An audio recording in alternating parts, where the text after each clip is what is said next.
Hi friends, ഇത് നമ്മൾ ഉണ്ടാക്കാൻ പോകുന്നൊരു പഴംജാമാണ് കേട്ടോ. വീട്ടിൽ കുറേ പഴമുണ്ടെന്ന് പകുതി വേസ്റ്റ് ആയിപ്പോൾ. അപ്പം വിചാരിച്ചൊരു പഴംജാം ഉണ്ടാക്കിയാൽ ഒരു 30 പാളിന്തോളം പഴം എടുത്ത് ഒന്ന് ക്ലീൻ ചെയ്ത് ഒരു കുക്കറിനകത്തേക്ക് ഇടുക.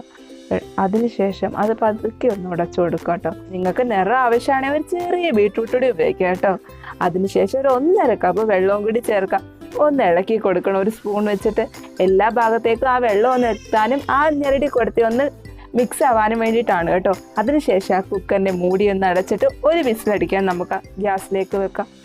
അതിനുശേഷം ആ വിസിലൊന്ന് റിലീസ് ചെയ്തതിന് ശേഷം നമുക്കൊന്ന് ഇളക്കി കൊടുക്കാം. ഇളക്കി കൊടുത്തിട്ട് നമ്മുടെ എല്ലാവരും കയ്യിൽ അരിപ്പ കാണുമല്ലോ വീട്ടിൽ.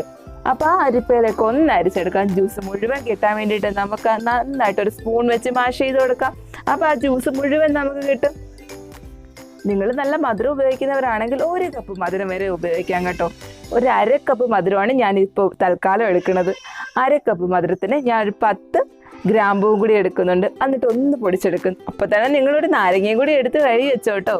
ആ നാരങ്ങയുടെ നീരുകൂടി ഒന്ന് എടുത്തോ. ഒരു നാരങ്ങയുടെ നീര് മതി കേട്ടോ. അതിൻ്റെ കുരു ഒന്ന് കളഞ്ഞേക്കണേ, അല്ലെങ്കിൽ ചെറിയൊരു കയർപ്പുണ്ടാവാൻ ചാൻസ് ഉണ്ട് കേട്ടോ.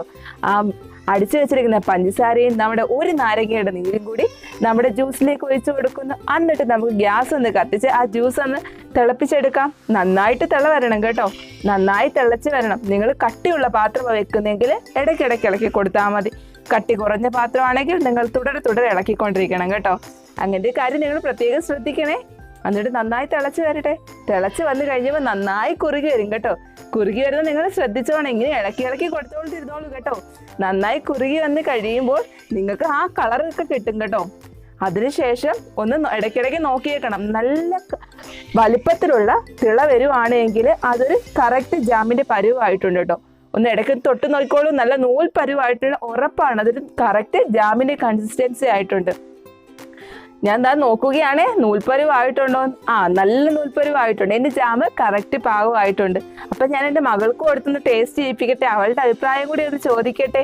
അവൾ എന്ത് പറയണം ഞാൻ നോക്കട്ടെ കേട്ടോ. നല്ല ഹെൽത്തി റെസിപ്പിയാണ് ഞാൻ നിങ്ങൾക്ക് മുമ്പ് ഷെയർ ചെയ്യുന്നത്. Okay, by.